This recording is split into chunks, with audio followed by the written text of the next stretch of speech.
This morning I'm in the high tunnel and I'm going to show you how to transplant tomatoes that I've grown from seed into the high tunnel and use this trellis system. When we built the greenhouse in June and started planting in July, I decided to use this trellis system, and you can see with the tomatoes that are left how it worked. It worked great. So I just start by stringing these tomatoes around this string, and I keep doing it as they grow, and they kept growing. So I've still got some tomatoes that are producing. That's why they're still in here. They won't produce any more tomatoes because we don't have any pollinators anymore. So this new variety is specifically for a high tunnel, doesn't need any pollinators. So that's what we're going to grow through the winter. We just got the heat installed yesterday, and it's properly working. So it's about 60 degrees in here this morning, which is about what we want. We want to keep it about 60 overnight and in the morning, and then it'll warm up during the day to about 80. So that's where we are, and I will bring you along and show you how I re-amend this soil that we grew in and get started planting our tomatoes. I planted all tomatoes on this row, a whole row of tomatoes, about 70 feet of tomatoes. Now on the back row is all strawberries, and I'll keep that low. I won't trellis anything on that one.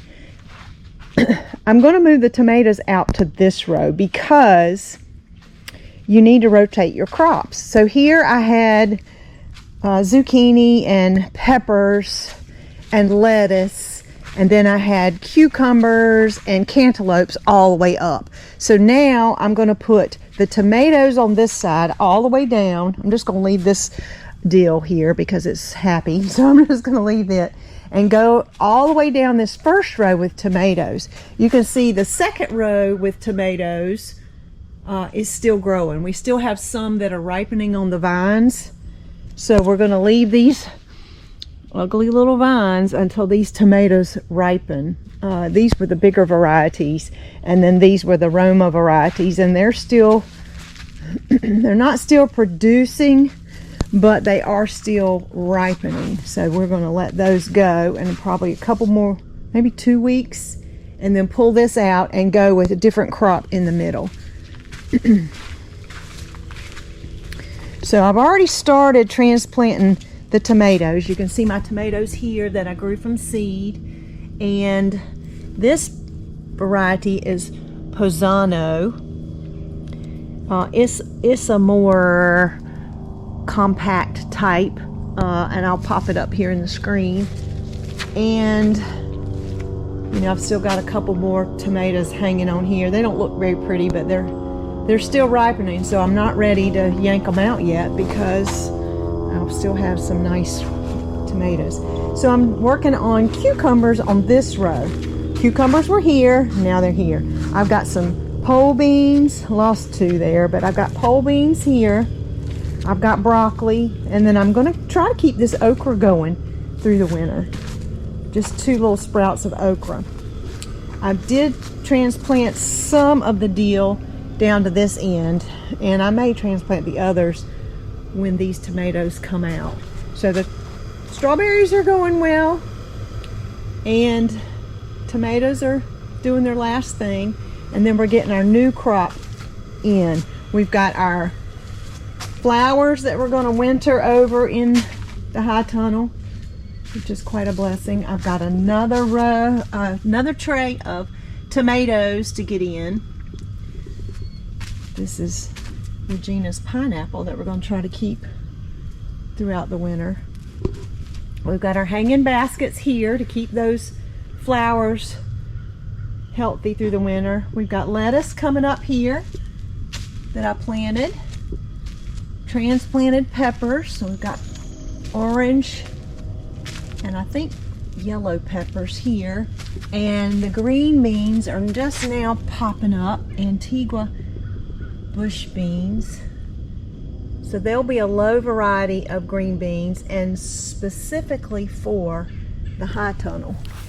So let's talk a little bit about this trellising system that I installed. When we first were ready to plant.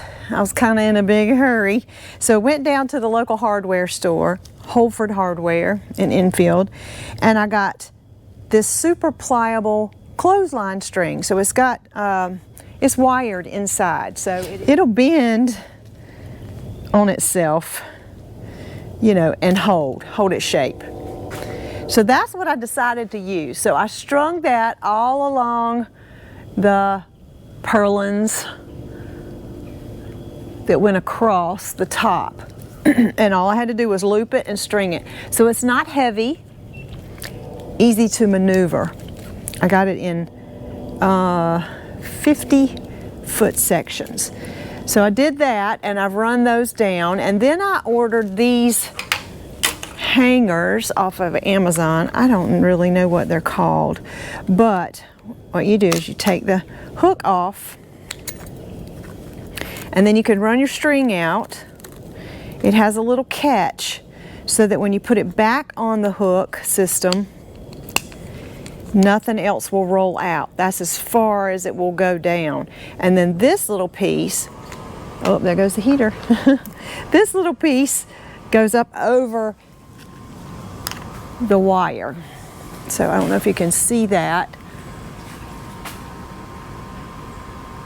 And so I've got 3 between each section. Okay, all the way down, and it works great. It's just a great little process. Let me show you this heater since it just came on.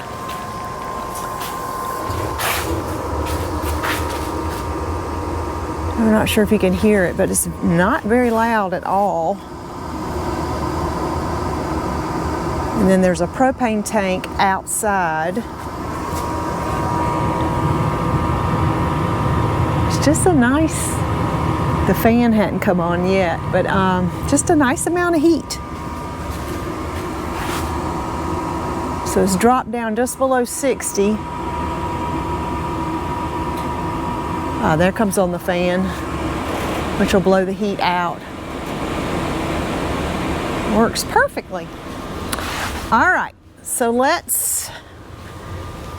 need to extend the string down for this one. It's not down far enough.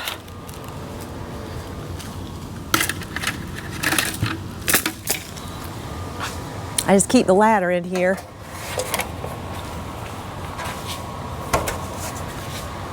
So somehow or other, this one is too short. So they're real easy to manipulate and not at all permanent. You can move them around. They slide on the clothesline.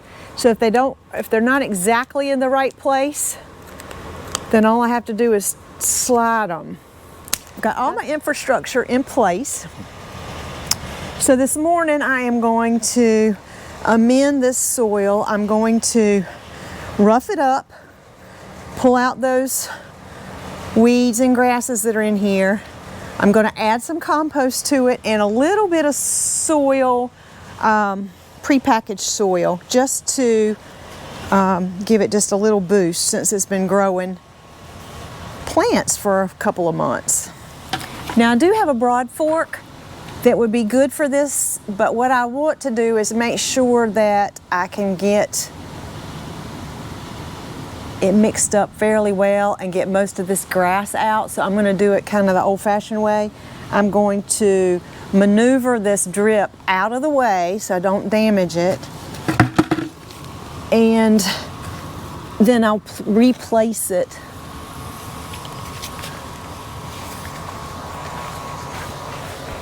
when I get finished. So we're going to take this drip right off the side. I did get a new timer for the drip irrigation, so that seems to be working better. And I have found that because this is the north side of the north corner of the high tunnel, there's a lot of condensation that collects overnight. And so this side, from about halfway down to this corner, stays very damp. So I'm hoping that this heated system will keep that from happening as bad. It just collects and drips right here. So that combined with the drip irrigation just makes it super soggy over here. So I'm going to keep a handle on that, and hopefully, like I said, this heat will help mitigate this moisture.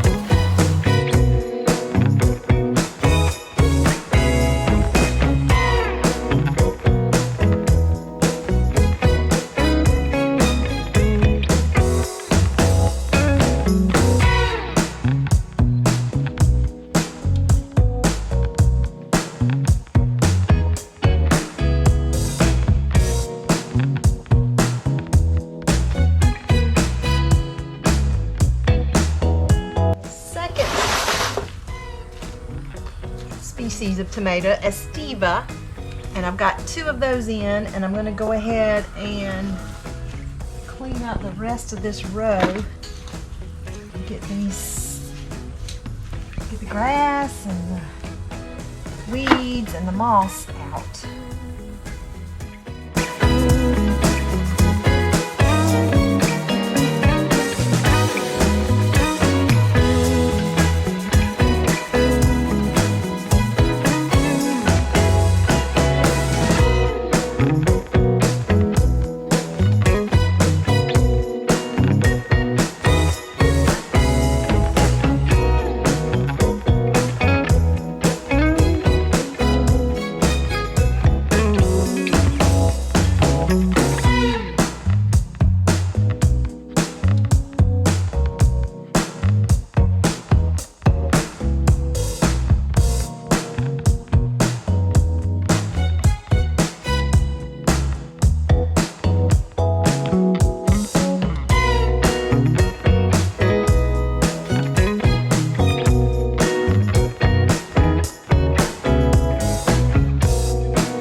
back in place. I had a couple extras that I'll put somewhere else. Waiting for the tomatoes from the summer to come out, and then all of these new ones to produce more tomatoes. So that's a wrap.